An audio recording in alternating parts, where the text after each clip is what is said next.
السلام علیکم ریڈرز، میں نے انسٹا پر بولڈ گرلز گروپ بنانا ہے جس میں صرف لڑکیاں ایڈ ہو سکتی ہیں۔ جس نے بھی ایڈ ہونا ہے وہ پہلے مجھے ڈی ایم میں وائس سینڈ کریں، پھر میں ایڈ کروں گی۔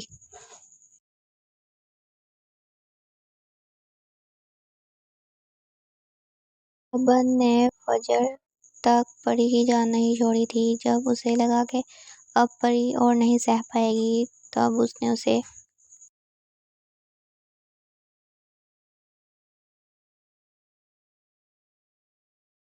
بخشتا تھا۔ ابن نے جیسے ہی پری کو چھوڑا تھا وہ سو گئی تھی۔ ابن پچھلے 2 گھنٹوں سے پری کو دیکھ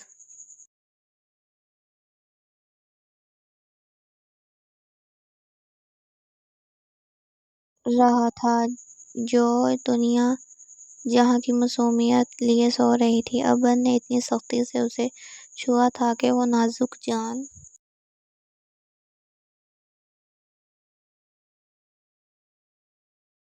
نیند میں بھی سسکیاں لے رہی تھی۔ ابن کو ایک دم اس پر ترس آیا، پر جب اس نے اپنے چچا کا خیال آیا تو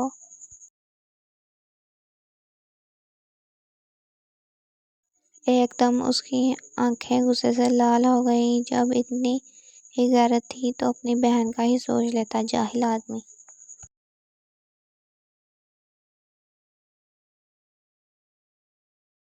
اوپر سے اس کی نازک بہن مجھے ہی ظالم سمجھتی ہے۔ اپنے لالا کا کارنامہ تو اسے نظر ہی نہیں آ رہا۔ میں نے ذرا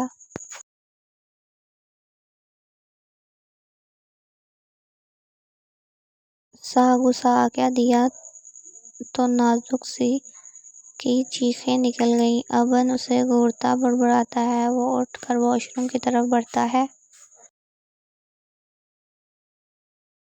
وہ فریش ہو کر آتا ہی ہے تو پری کو سوئے دیکھ اسے غصہ آنے لگتا ہے۔ وہ اس کے قریب پہنچ کر ایک جھٹکے میں اس پر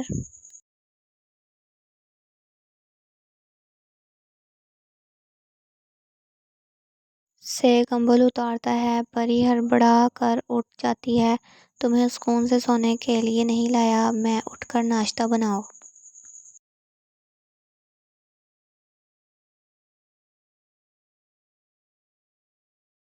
میرے لیے، اور آج کے بعد میرا سارا کام تم اپنے ہاتھوں سے کرو گی، اور کمرہ بھی تم ہی صاف کرو گی، اور خاص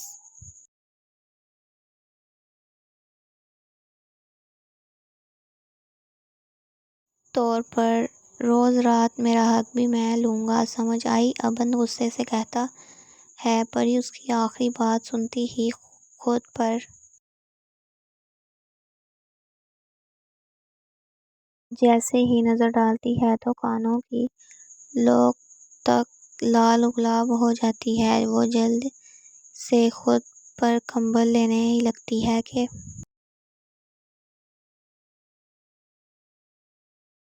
ابن کمبل اس کی پہنچ سے دور کر دیتا ہے۔ کیا فائدہ خود کو چھپانے کا، جب میں تمہیں ہر جگہ سے بہت گہرائی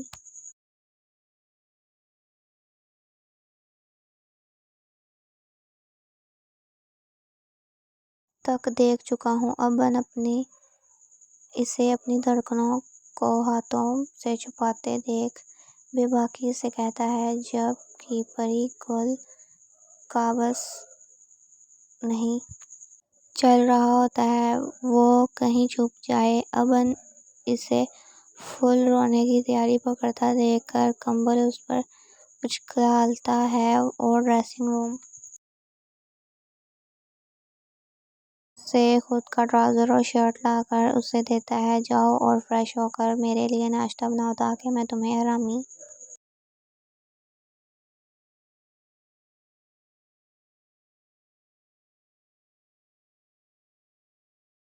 بائی کو ڈھونڈنے نکلوں۔ ابن اسے کہتا خود کمرے میں سے باہر چلا جاتا ہے۔ اسے پتا تھا جب تک وہ بیٹھا ہوگا پری واش روم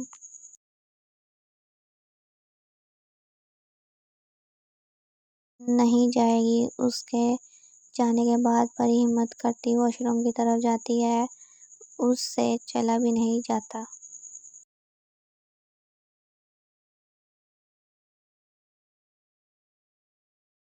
پر ابن کا ڈر ہی اتنا تھا کہ اسے اٹھنا پڑا۔ وہ شاور بھی روتے ہوئے لیتی ہے۔ وہ ٹراؤزر پہنتی ہے تو اسے باندھنا نہیں آتا۔ کیسے موٹے ہیں یہ، ان کے تو کپڑے بھی حیوانیوں جیسے ہیں۔ پری بڑبڑاتی کہتی ہے، جب کہ کمرے میں بیٹھا ابن خود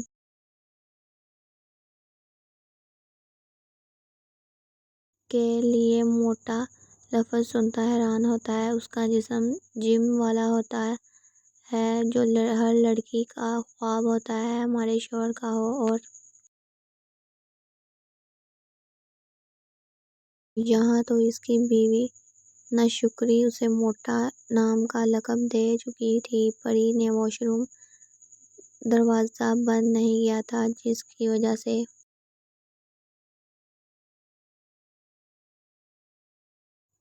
ابن آسانی سے پری کی باتیں سن رہا ہوتا ہے۔ ایک کام کرتی ہوں، ٹراؤزر پر باہر جا کر سلائی مار دیتی ہوں۔ پری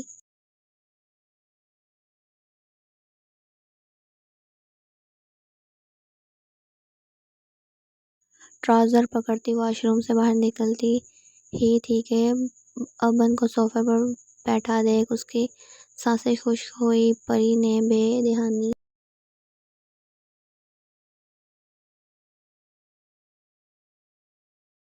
میں اپنے ٹراؤزر سے ہاتھ بھی ہٹا دیا، جس وجہ سے وہ لوز ہوتا گر گیا۔ پری تو شرم سے مرنے والی ہو گئی تھی۔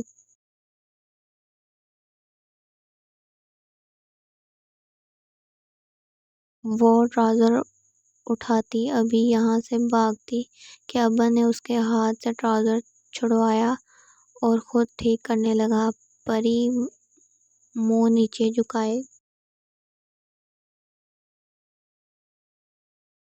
کھڑی تھی۔ ابن اس کا ٹراؤزر باندھتا اسے دیکھتا ہے، جو اس کے کپڑوں میں کھڑی معصوم پری لگ رہی تھی۔ ابن اس کے ہونٹوں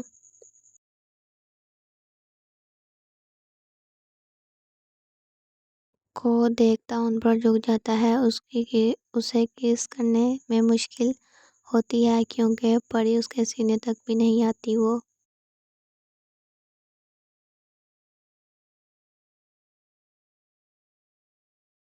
اسے کمر سے تھما کر اوپر اٹھاتا ہے اور شدت سے اس کی سانسیں پینے لگتا ہے۔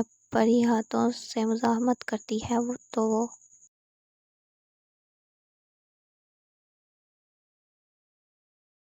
ابن اس کے ہاتھوں اپنے ہاتھوں میں تھماتا اس کی آنکھیں دیکھتا ہے تو پری مزاحمت بند کر دیتی ہے۔ وہ اسے نڈال ہوتا دیکھ اس کے ہونٹوں کو آزادی بخشتا ہے اور نیچے اتار دیتا ہے۔ پھر وہ اپنی اجڑک اس پر ڈالتا اسے لیے نیچے جاتا ہے۔